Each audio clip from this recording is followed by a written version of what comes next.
सुहागिन महिलाओं के लिए प्रत्येक व्रत तथा त्योहार महत्वपूर्ण होते हैं, किंतु करवा चौथ का व्रत सर्वाधिक महत्वपूर्ण तथा लोकप्रिय होता है। वैसे तो कई बालिकाएं विवाह से पूर्व भी यह व्रत रखती हैं, किंतु विवाह के पश्चात का प्रथम व्रत अन्य पहली दिवाली, पहली होली या पहला जन्म दिवस हो, उसे अत्यंत हर्षोल्लास तथा धूमधाम से मनाया जाता है। अतः नवविवाहित महिलाओं के लिए करवा चौथ का व्रत भी अत्यंत आवश्यक तथा महत्वपूर्ण होता है। करवा चौथ का व्रत कार्तिक मास के कृष्ण पक्ष की चतुर्थी के शुभ दिवस रखा जाता है। इस दिन प्रत्येक सुहागिन महिलाएं अपनी पति की लंबी आयु के लिए व्रत रखती हैं। महिलाएं संपूर्ण दिवस निराहार तथा निर्जल व्रत रखती हैं तथा संध्या काल में चंद्र दर्शन तथा पूजन करके ही अपना व्रत तोड़ती हैं। किंतु आपको पता होना चाहिए कि व्रत के पूर्व कुछ महत्वपूर्ण बातों का ध्यान रखना अति आवश्यक है, विशेष रूप से उन महिलाओं को जिनका यह पहला करवा चौथ का व्रत है। करवा चौथ का व्रत जितना कठिन होता है, उतना ही इसमें सावधानी भी बरतनी पड़ती है। अतः आज इस वीडियो के माध्यम से हम आपको बताते हैं कि करवा चौथ के दिन क्या क्या करना चाहिए तथा अन्य महत्वपूर्ण जानकारी एवं सावधानी। पहली बार करवा चौथ का व्रत रखते समय प्रातःकाल ब्रह्म मुहूर्त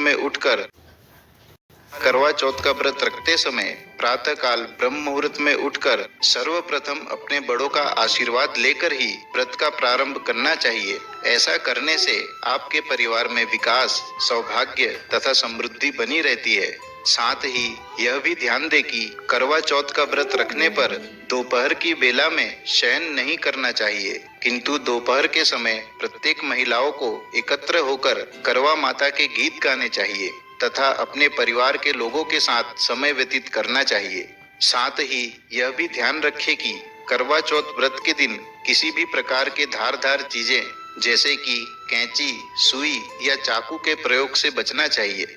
पहली बार करवा चौथ आपके साथ साथ आपके ससुराल वालों के लिए भी अति महत्वपूर्ण होता है। नवविवाहित बहू की सास भी अपनी बहू के साथ व्रत की तैयारियों में प्रातः सरगी के साथ से ही जुट जाती है।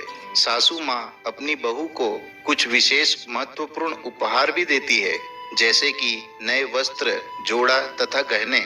किंतु कई स्थान पर नवविवाहिता के पहले करवा चौथ पर बहू के मायके से जोड़ा, गहना, श्रृंगार का सामान तथा अन्य उपहार देने की परंपरा है, जिसे पहनकर नवविवाहिता संध्या की पूजा करती है। यह एक बेटी के लिए, एक बहू के लिए तथा सबसे अधिक एक पत्नी के लिए अत्यंत महत्वपूर्ण बात है। इसके अलावा संध्या के समय चौथ माता की पूजा प्रारंभ होने से पूर्व माताएं अपनी बेटी के ससुराल में कुछ मिठाइयाँ, उपहार तथा फल भेजती है, जिसे बाया कहा जाता है। करवा चौथ में सरगी का भी अपना एक विशेष महत्व होता है। सरगी वह होती है जिसमें बादाम तथा अन्य मेवों के साथ सुहाग की निशानी होती है। सरगी के रूप में व्रत प्रारंभ करने से पूर्व सास अपनी बहू को कुछ मिठाइयाँ तथा नए वस्त्र एवं श्रृंगार का सामान भी देती है। सरगी के रूप में यह सास का अपनी बहू को आशीर्वाद माना जाता है।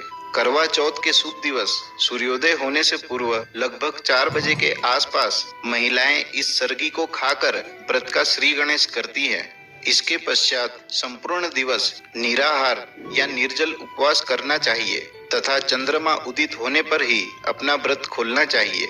करवा चौथ के दिन नवविवाहिता सर्वाधिक सुंदर, महत्वपूर्ण तथा आकर्षक दिखाई देना चाहती है।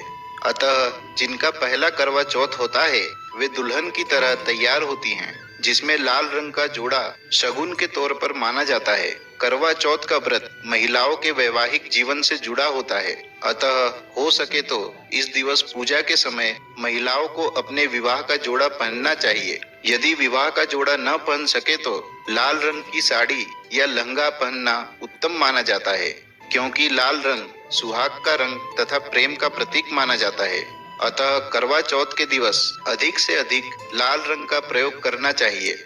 इसके अलावा गुलाबी, पीला तथा हरा रंग भी इस दिन पहना जा सकता है। कई महिलाएं दुल्हन की तरह कपड़े पहनने के साथ साथ भारी गहने भी पहनती हैं। यदि यह त्योहार विवाह का जोड़ा पहनकर मनाया जाए तो पति तथा पत्नी के बीच संबंध सदैव मधुर बने रहते हैं। करवा चौथ के व्रत के दिन पति पत्नी के बीच स्नेह का बंधन अत्यंत दृढ़ता के साथ आगे बढ़ता है। जहां पति अपनी पत्नी के लिए अत्यंत गर्व की अनुभूति करते हैं, क्योंकि पत्नी अपने पति के लिए संपूर्ण दिवस अत्यंत कठिन व्रत रखती है। अतः पति अपनी पत्नी को सम्मान तथा आदर देते हैं। पत्नी को अपने पति द्वारा रात्रि भोजन के समय या चंद्रोदय के समारोह के पश्चात विशेष प्रकार का महत्वपूर्ण उपहार भी प्राप्त होता है। इस दिन घर में कई प्रकार के विशेष व्यंजन तो बनते ही हैं, किंतु पति अपनी पत्नी को भोजन के लिए घर से बाहर भी ले जाते हैं। आज के युग में तो कई पति अपनी पत्नी के साथ साथ करवा चौथ का व्रत भी रखते हैं। करवा चौथ में जितना आवश्यक व्रत तथा पूजा पाठ करना होता है, उतना ही आवश्यक कथा सुनना भी होता है। देखा गया है कि कई महिलाएं कथा सुनने में रुचि नहीं लेती हैं, अतः वे कथा में अपना ध्यान नहीं लगाती हैं। अन्यथा समय के अभाव के कारण भी कई महिलाएं व्रत की कथा नहीं सुनती हैं, किंतु ऐसा करना अत्यंत ही अनुचित होता है। इस व्रत में जितना महत्व व्रत तथा पूजन करने का होता है, उतना ही महत्व करवा चौथ की कथा सुनने का भी होता है। अतः प्रत्येक महिलाओं को पूजा करते समय ध्यान पूर्वक व्रत की कथा अवश्य सुननी चाहिए। कथा कई महिलाएं एकत्र होकर भी सुन सकती हैं।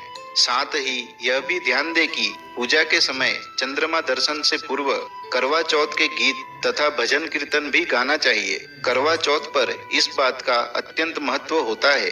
करवा चौथ माता के गीत तथा भजन गाने से आसपास का वातावरण शुद्ध तथा पवित्र हो जाता है तथा पूजन का पूर्ण फल प्राप्त होता है। भजन को आप अपने आस पड़ोस की महिलाओं तथा अपने परिवार वालों के साथ कर सकते हैं। संध्या के समय स्त्रियां पूजा करके चंद्रमा को अर्घ्य देकर अपने पति की पूजा करती हैं तथा उनके हाथ से पानी ग्रहण करके अपना व्रत खोलती हैं। करवा चौथ के व्रत में चंद्रमा की पूजा का विशेष महत्व होता है। सनातन हिंदू धर्म के अनुसार चंद्रमा को भगवान विष्णु जी का रूप माना जाता है तथा चंद्रमा को लंबी आयु का वरदान प्राप्त हुआ है। चंद्रमा में सुंदरता, प्रेम तथा लंबी आयु जैसे विशेष गुण पाए जाते हैं। अतः प्रत्येक महिलाएं चंद्रमा को देखकर यह कामना करती हैं कि यह प्रत्येक गुण उनके पति में भी आ जाएं। हिंदू धर्म में सफेद तथा काले रंग को अशुभ माना जाता है, अतः करवा चौथ पर सफेद तथा काले रंग के वस्त्र ना पहनने का प्रयास करना चाहिए। साथ ही करवा चौथ पर भूलकर भी किसी सफेद रंग के पदार्थ का दान नहीं करना चाहिए, फिर चाहे वह भोजन का सामान ही क्यों ना हो, जैसे कि दूध, दही, पनीर। इन प्रत्येक पदार्थों का दान देने से बचना चाहिए।